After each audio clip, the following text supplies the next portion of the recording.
har tong sizda ham xuddi shunday boshlanadimi? Bog'chaga bormayman degan xarxashalardan charchagan bo'lsangiz, siz uchun foyda keltiradigan va aniq ishlaydigan 5 ta psixologik texnika bilan bugun sizlarni tanishtiraman. Ayniqsa 5-sidan keyin kichkintoyingiz bog'chaga o'zi xohlab boradi. Demak, ko'rib chiqamiz. Birinchisi sarguzasht sayohat. Oddiygina ro'yxat tuzib chiqing. Bog'chada nimalar bor?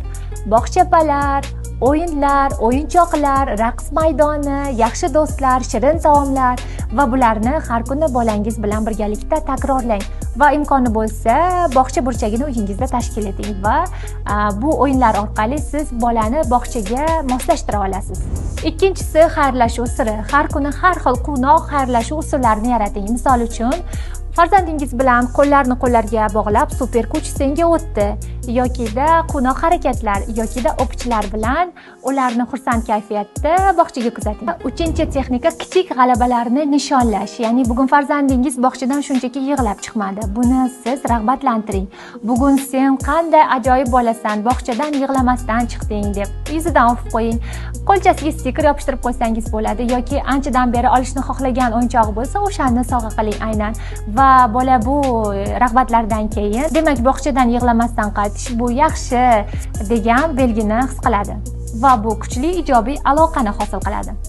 To'rtinchisi, faqatgina bolani emas, balki tarbiyachini ham tayyorlang. Tarbiyachiga farzandingiz haqida kichik sirlarni aytib qo'ying. Misol uchun, uning sevimli o'yinchoqlari, uning sevimli mashg'uloti, sevimli ertagi haqida. Misol uchun, Sardor mashinalarni yaxshi ko'radi. Iltimos, unga ko'proq mashinalar haqida gapiring. Yoki Aziza bo'g'irsoq ertagini yaxshi ko'radi. Unga shu ertakni aytib bering kabi. Va bunda bog'chapa tezroq bolangiz bilan til topishi va yaxshi aloqalarni yo'lga qo'yishiga imkon yaratiladi. Eng asosiy ishlaydigan texnika bu ertagaga tayyorgarlik. Uxlashdan oldin farzandingizga ertaga bog'chaga kimlar keladi, qaysi kiyimingda boramiz kabi savollarni bering. Shunday gaplashingki, bola ertalab stress bilan emas, balki kutish bilan uyg'onsin.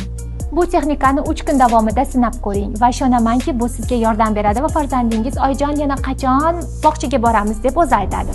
Ushbu videoni farzandi bog'chaga borishni istamaydigan qizingiz, keliningiz, opangiz, singlingiz boringki, dugonalaringizga ham yuborib qo'ying. Foydasi tegsin.